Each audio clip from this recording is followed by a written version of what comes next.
aking toasted peanut. Gagawin kong peanut cookies. So guys, ipapakita ko sa inyo kung paano mag-bake ng peanut cookies.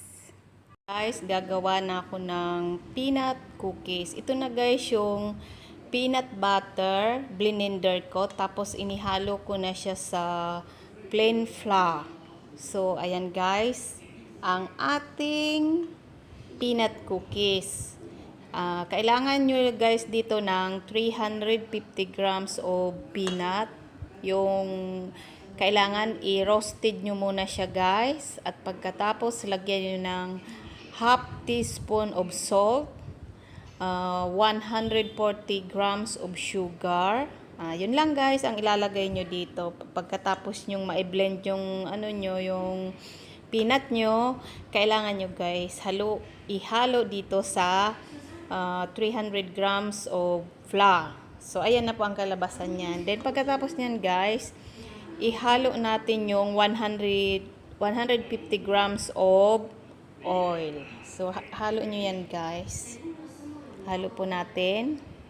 At pagkatapos niyan guys, hahaluin nyo din ito. Yun, makakagawa na po kayo ng peanut cookies. Papakita ko po sa inyo guys mamaya kung paano ko gagawin ang peanut cookies. Guys, yung aking na mix na peanut cookies mixture, matapos ko siyang lagyan ng mantika, ito na siya guys. So ayan kung makikita nyo guys, malambot siya.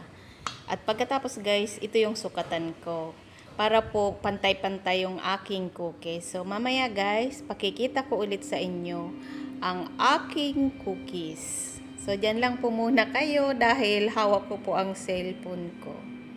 Guys, nagawa ko na, ginawa ko muna siyang ganyan guys, para siyang bola-bola. So, ayan guys, pagkatapos niyan guys, ito makikita nyo guys, yung peanut, yan.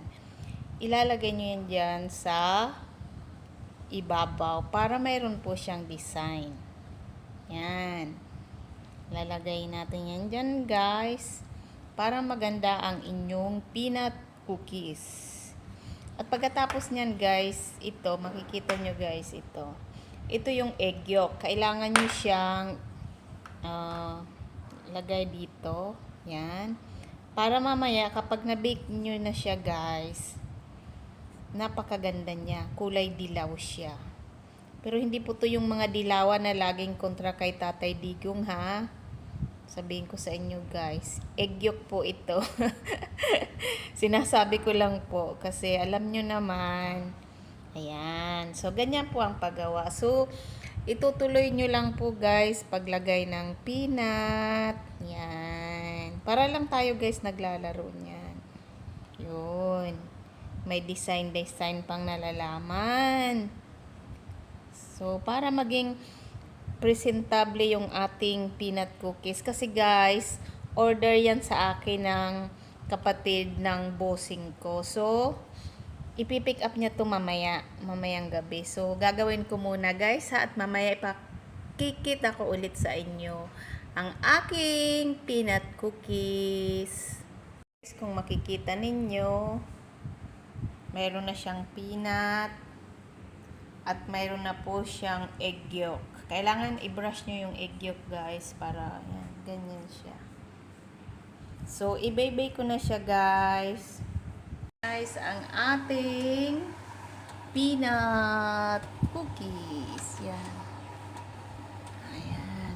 Pinainit ko muna yung oven ko guys ng 10 minutes. Tapos, ang baking time niya is 15 minutes. So, after 25 minutes, off na natin yan guys. At luto na ang ating peanut cookies. Ayan. Guys, yung nagawa kong peanut cookies for today. Ang ganda niya guys, diba?